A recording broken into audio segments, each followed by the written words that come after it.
Namaste, everybody. I'm Don. Welcome to Smart Yoga. I want to, in another video and other videos, I've specifically spoken about the difference between a dedication and an intention. And now what I want to present to you is, do you need to have a dedication or an intention that you set before your every practice? And the answer to that is no. You don't need to set an intention. You don't need to have a dedication.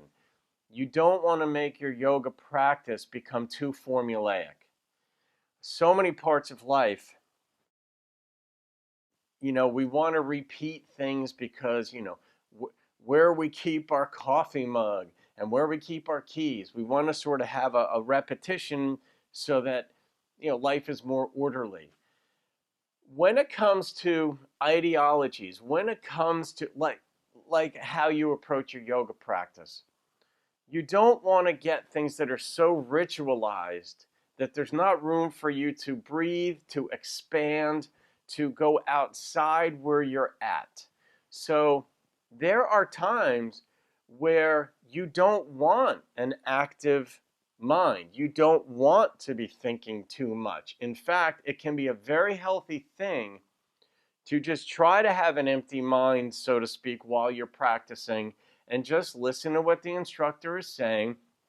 Do the postures, do the breathing, do the stretching, do that part of it without necessarily trying to connect it to anything bigger. Because finding out how to have a calm mind, embracing being able to just not have anything going on or much at all going on in your mind is extraordinarily valuable. When you get control of your mind to the extent that you can put away whatever thoughts are in them, it produces peace, it produces listening. You become a better listener in social context, with other people, and so on. So the benefits are enormous to having that degree of control over your mind.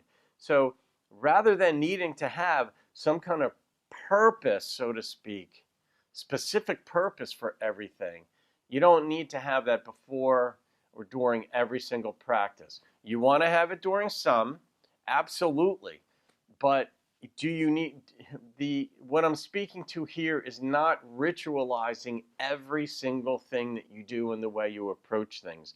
One of the benefits of yoga is, if you want to call it a free-spiritedness or a freedom to sort of grow and experience things in different ways, one of the things that you can learn is how to just sort of shut your mind down a little bit and take things in and just experience them as they are in the given moment before you react too quickly to them or before you try to control them. And so it's a very expansive thing, believe it or not, being able to just settle your mind down. I learned that in my very first yoga practice, where I didn't want to take yoga. It had been recommended to me for over a year. But because it didn't come with a basketball or a tennis ball or a golf ball or, that was my orientation, was sports, I didn't want to do it. And then one day I said, all right, fine, I'll do it. And I discovered about 20 minutes in or a half hour into the practice that my mind wasn't jumping everywhere. And my mind used to be highly active, even in my sleep. So what I discovered over time was that, man, it feels good to have such control over your mind that you're not only controlling specific thoughts and your reactions in specific situations, but you can actually just sort of have this state of peacefulness where your mind isn't even doing much of, your mind or your brain isn't even doing much of anything. And so that's what I wanted to present. I'd love to hear your comments on that, because I know some of you have experienced some or a lot of what I just described and talked about. So there you go. Thank you very much. Namaste.